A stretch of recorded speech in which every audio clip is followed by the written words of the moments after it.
Chalo. I will do.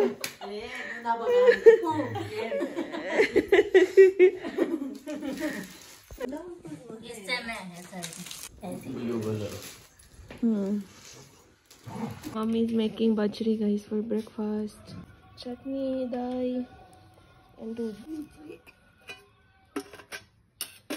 Village breakfast.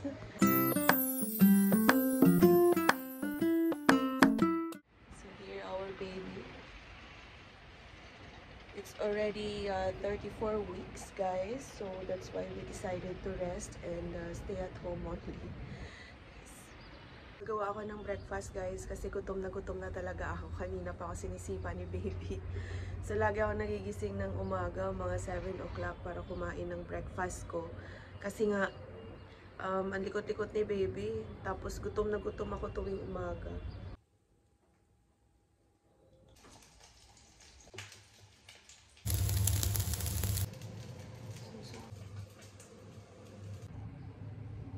Kain po tayo.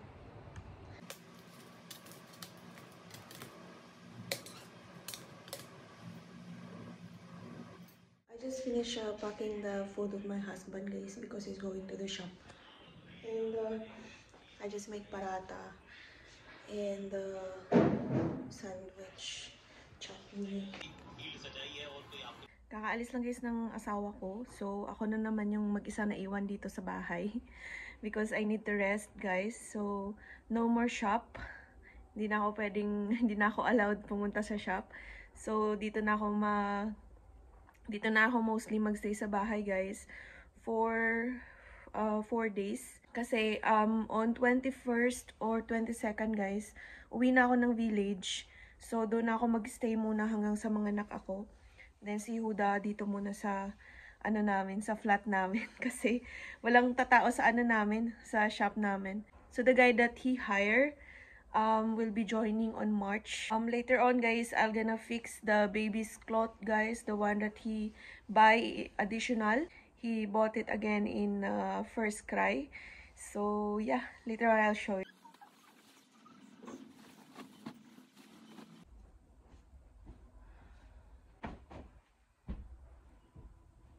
So buksan na natin guys kasi ilalabhan ko din to eh. Oh yan, ang cute. Ito lang yung kulay na pinili namin kasi parang ano lang siya, unisex siya guys kasi hindi namin alam yung gender ng baby. So meron na siyang dalawang bib naman yung sa fit niya. Ito naman yung pajama. Another one, ito yung parang jacket. Ito yung binili niya na sleeping bag. Yan yung kulay. Yan. Pang unisex talaga yung kulay niya guys. So ganyan lang siya. Dito dry mat. Ayan. Sa niya for bathing guys. Puro lahat baby hug yung binili niyang brand. So yun. Yung tawag nila dito guys is langgot. Dito sa India, hindi sila masyado, lalo na sa mga village guys. They are not using diaper more often to the baby because of the rashes. That's why they're using langgot. Ito yung langgot guys. Para siyang baby cloth diaper. So washable siya. So bumili din si Hood. Meron siyang iba't ibang kulay. Ito pa yung kulay na iba. Ayan. Ito. May pink siya guys. Ang sabi ko sa kanya, wag kumuha ng pink eh. Ayan. Then ito. Bumili din siya ng blanket guys. Ayan.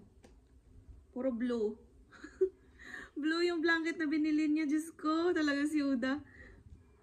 He's already expecting na lalaki yung anak niya, guys. Yung detergent ni baby. Liquid detergent niya. Baby hug. Tingnan natin ng konti. Konti lang nilagay ko. Mabula na pala talaga. Hey guys. So, let's go. Samahan niyo akong mag-impake na. Kasi medyo late na. After nito magluluto pa ako ng food ni Mister. For sure pagdating niya, sobrang gutom na naman yun guys. Nandito na yung mga nilabhan ko guys, ng mga gamit ni baby. Okay guys, so tupi ko na. At nalagay ko na din dito sa yung parang lagayan ng mga damit. Tapos ito yung pillow. Yan.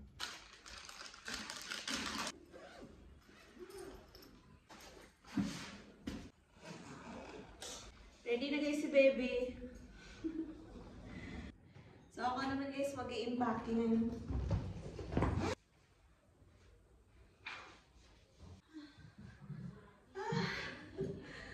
Nakakapagod. Yung mga gamit ko guys lahat. Mga gamit ko, tapos yung gamit ni baby ayun nasa maliit na lagayan. So yung kulang na lang guys is ayusin ko yung mga papeles ni baby. Ayun o, yung mga consultation papers namin, lahat ng ultrasounds, ganun. So, i-fix natin to. Ayan. Ito na yung pinakahuling gagawin ko, guys. Para hindi na makalimutan. Tapos, yung glucometer ko, dadalhin ko din, guys, sa yung, ano dito, yung pang-check ng temperature. Ayun, so, nandito. So, guys, bago ako umalis, na-request ang asawa kong Indiano na magluto ako ng pizza. So, nag-order kami sa labas ng pizza sauce. Ito. Okay. Ayan. Nag-order kami ng pizza sauce, guys. Tapos yung mozzarella cheese. Ayan. Kasi sabi niya sa akin, namimiss daw niya yung ginagawa kong pizza sa kanya. Homemade pizza sa Abu Dhabi dati. So, ayan. Gagawa natin ng pizza. Ito na yung dough ko. Ayan. So, nagawa ko na yung dough. Ayan. Tapos, ito yung mga gulay. Ayan. Ito yung mga gulay guys na gagamitin ko. May mushroom, may bell pepper, onion, tapos tomato. So guys, isusutay ko lang itong mushroom, bell pepper.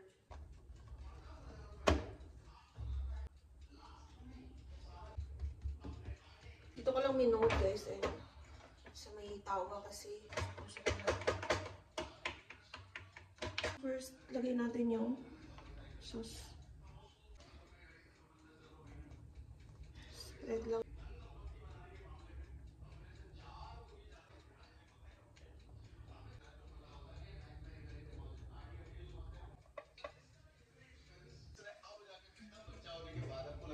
Ayan guys, so nasa oven na yung pizza natin. Good luck. How is it? Nice than Domino's. Well, my stuff is there. It's ready.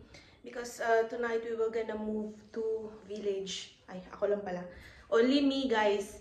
So, Huda will gonna stay here in our flat to taking care of our shop as well.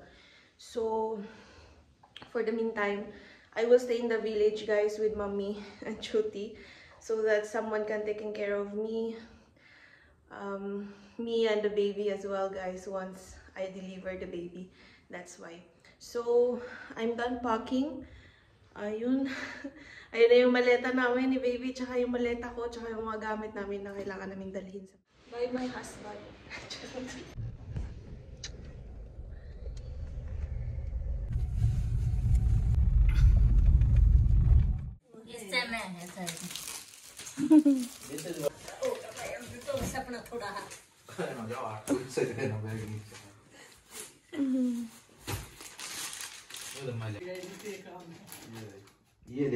This one mommy will bring hospital.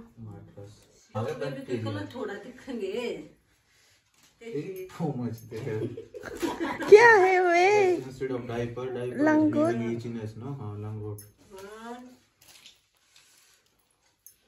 Double shade colour है हमारे Both sides. But Both sides, actually.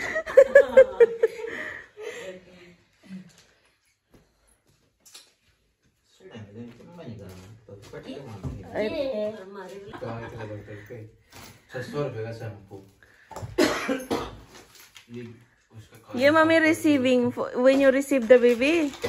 This one. Tell mommy, teach mommy to do. Zipper, mommy. Zipper. Yes. We'll bring hospital, mommy. This one.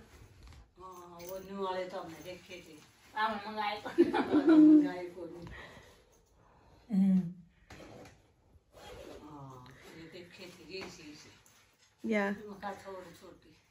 Very easy. Chalo.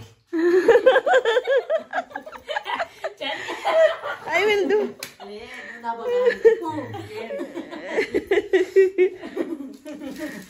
Nicely. No, it's fine. What else? Would I return it back there?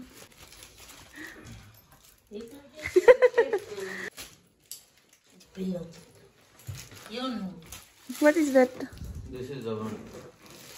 Ah, same. Blue color. Gago.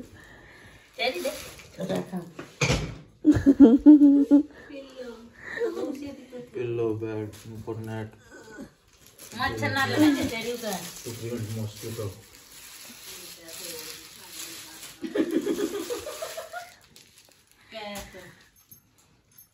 Oh, nice. See, देखो ये देखो. Mom dug me. Oh, this one is. ये देखो ये. But this is for big one already.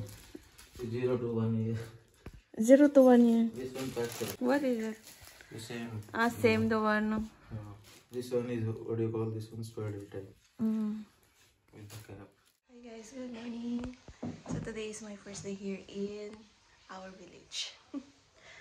So Huda is still sleeping and I'm eating oatmeal right now, guys, because I got so hungry at 7:30. So I wake up 8 o'clock to eat the oatmeal. Bye bye. Don't leave here. Don't leave here. Die. It's Raita. Don't leave. It's there already.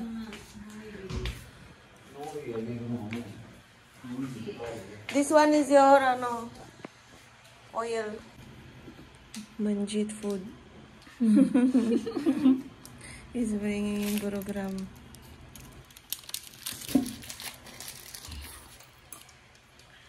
Makan ghee दूध. चेरी ने इसमें डाल दिया.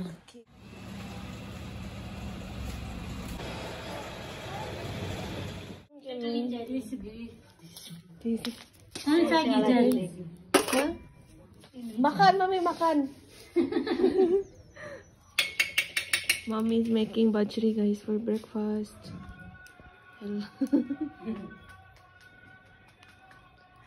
fresh. Chutney, dal, and doodh.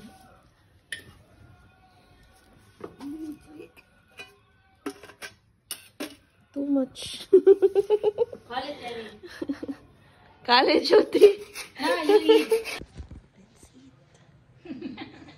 Village breakfast.